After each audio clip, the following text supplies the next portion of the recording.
Oh God.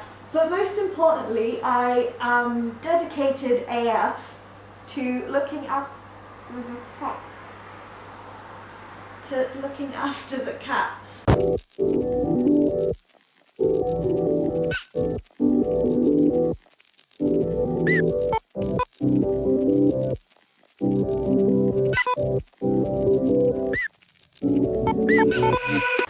Hello! Welcome to this week's video.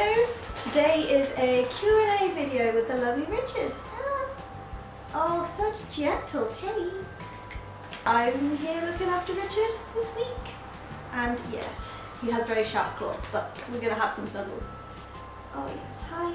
Come on then. Come on then. One of my most commonly asked questions is, do you have your own cats? And sadly, I don't. Yes, come on in. I live in a house share and the landlord doesn't allow cats. So sadly, I'm not allowed my own, so I live vicariously through all of my faux clients. I do. I do. Yes, I do. Oh, he's making cookies on me. We all know that I am going to have my own cats one day in the future. Hopefully it won't be too long, but I'm so excited, and I know like the entire internet is excited for me too, because I post a lot of cats on Instagram, which is ouch_mouse. I will leave a link in the description below and you can keep up with my cat sitting journeys. Do I feel anxious being in other people's houses? I used to. My first couple of bookings I would kind of sit on the edge of the sofa. I would obviously take good care of the cats, I would do everything that they needed, but it was a bit weird. But now I'm 3 years in and cats are more comfortable when I'm comfortable, so Richard wouldn't come and hang out with me until I sat on the sofa properly, and then he will come and jump on my lap and won't let me go. So I found that helps. It's also just practice. I've had quite a few bookings. I think I'm in like the 50s now. So that helps. So I used to be anxious and I'm not anymore. Sometimes on like the first visit, there's a little bit of anxiety, like, oh, is the key gonna work? Am I gonna be able to get in okay? That sort of anxiety, but not like, oh, it's a stranger's house. If you have followed my channel for a while, you will know that I have chronic illnesses, and I have allergies, and sometimes I use a wheelchair. So one of my questions is, do I check how accessible the house is before I go on a visit? And the answer is not really. My disabilities are my problem, and I'm an ambulatory wheelchair user, so I can walk. Sometimes the pain is just too much, but I can push through that, depending on like if I need to or not. So if I had a booking in a non-accessible house, then I would just have to suck it up. And because I've never missed a booking yet, so do I check how accessible it is? No. And a lot of people would ask, if I asked, oh, is it wheelchair accessible? They probably wouldn't know, or they would just, or if it wouldn't, they wouldn't give me the chance to still come anyway. That would just be like booking cancelled. But I do check things like the bus routes. If it's not close to a bus stop and it's upwards of a 30-minute walk, the chances are I'm not going to be able to do that, just because I'm not physically capable of doing it. But if I can make it work, I will. And most places have always been in a bus or a tram route. I make it work. Disability is a scary word, so I don't advertise myself as a disabled cat sitter. I just, the best in the business. That's a joke. Another question, disability cat sitting related. How do you cope with bookings on sick days? I have never missed a sitting. It doesn't matter how sick I am, what I'm sick with, I have never missed it, because my clients and their cats are relying on me to look after their cats, and I cannot call in sick. I mean, I'm sure in an emergency, like if I was hospitalised, I would obviously, I haven't been during a sitting yet, but there are ways that I could overcome that. But on a sick day where I am not in the hospital, not being held against my will, I have never missed one. If you don't know, I have a condition called fibromyalgia. I will link that up there. And I'm also allergic to cold, and I will also link that up there. Why are you trying to choke me, please? I'm also allergic to cold, so I'll link that up there. I always have backup plans for how to get there. So if it's usually a bus and a bit of a walk, I always have a little bit of extra money just kind of put aside from the booking. So if I need to take a taxi or if I need a lift from somebody, I always have to, I always make sure I have a backup plan, so if my mobility is really that bad, I can still get there and still look after the cats, yes. Because it is a sit-down job, so it's not hugely physically taxing. Oh god. But most importantly, I am dedicated AF to looking after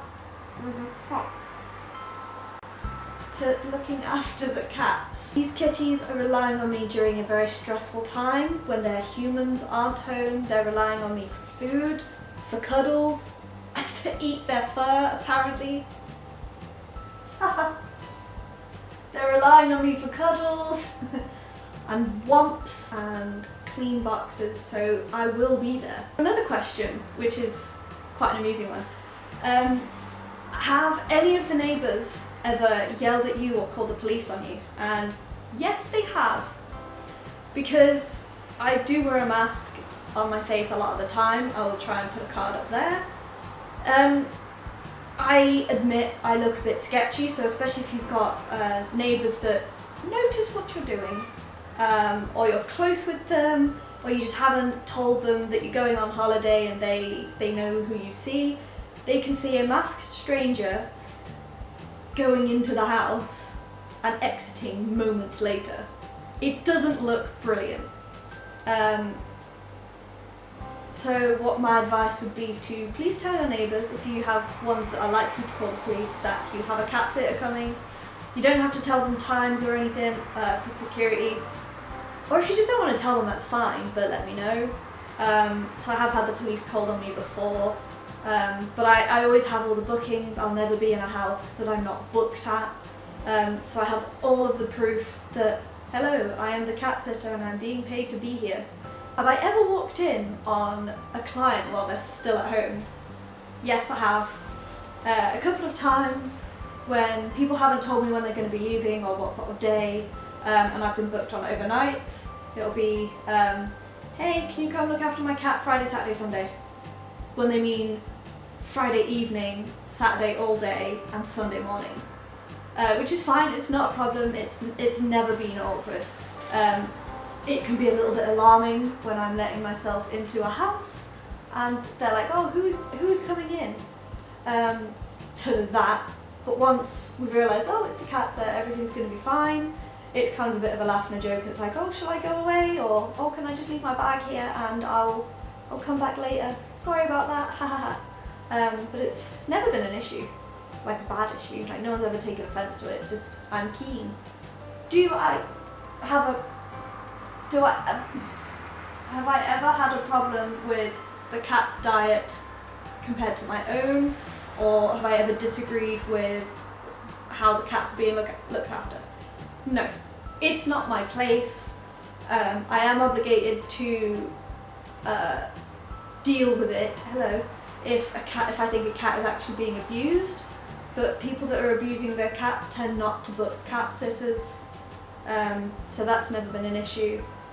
I don't eat meat, but I don't blame people for eating meat, and cats are obligate carnivores. If you're going to do a vegan diet, do it properly. It's just not my place to judge. I just feed them what I'm told to feed them, and that's a-okay. It's really not my place to judge, and I've never had an issue with what cats are being fed. Have I ever lost keys from a client's house? Nope, not a once. Never will. Have I ever locked myself out of a client's house? No. Because I am very aware of what I'm doing all the time, and there's different types of doors. I live in a house where if you shut the door, it's locked. Ow! If you shut the door, it's locked, so I'm used to that in my own house. I've always got a key on me. Have I ever had a client have a problem with who I am? Not to my knowledge. it doesn't always come up that much. If you've seen my questions to ask your cat sitter, which I will put a card up there, I do like my clients to kind of get to know me a little bit, but it doesn't always come up that I'm queer and disabled and I live in Rainbow Fairyland. Sometimes it's just sort of like a, oh, you go to uni, what do you do? Or like, oh, I've seen a couple of pictures on Instagram, because my Instagram is linked with my Cat in a Flat profile. I'll link to Cat in a Flat down in the description. As always, they can see various things and they might ask me about it, but I've never had a problem like to my face where people have said, oh, you're gay, I don't really want that in my house. Everyone's been really accepting just because I really love cats and I like to think that it shows. Does it pay well? I set my own rates and they're pretty good. I like to think you're getting good value for money, but I'm not giving it away, mainly because I have to be insured, so I have to charge something, and I want to be competitively priced, but I don't want to just be the cheapest because then everybody's going to want to book me and it'll all be at the same time. I won't have time to take all of the bookings, so I price around the same as other cat sitters in my area for that reason. It doesn't pay enough to live on, but it is a very good side hustle. For a little bit of extra money here and there, it's pretty good. Tell us about your clients. It's not so much of a question, but about my clients, the cats, not the people. Names, breeds, and dispositions. Well, okay, I have lots of clients. I don't know who would be comfortable with me declaring my love for their cats or not, but I know that I never really ask breeds. If it's an important factor in their care or they're really proud of it, they'll tell me. If it's not really relevant to the care, then I don't really ask. It doesn't, I don't know, it's just not something that I've ever really asked. As long as it's a cat, that's all that matters, because I'm not insured to do dogs, but I do love dogs. This here is Richard. He is snuggly. He is a snuggly boy. He's so cute. If you can't see, look at him. Look at him. His hair is in my mouth and up my nose. But I'm not allergic to cats. I might be allergic to some weird other things, but I'm not allergic to cats. So we are all good in that regard. Do you hate cleaning out litter trays? I mean, nobody likes cleaning out litter trays, do they? But I don't hate it. It's just a part of owning a cat. So I do it without thinking, really. I just clean the litter box. Would I ever give up cat sitting? I can't see it happening. I love cats too much and I'm not allowed my own cats. And it's so flexible that I can, like, even if I got a 9-to-5 job, I can still go and look after cats from 5 onwards in the evenings. It just works. It just works with my day and I'm not booked up solid all day, every day. So I've got plenty of flexibility and time to myself, and I do just love cats. They're so cute. Like, look at him.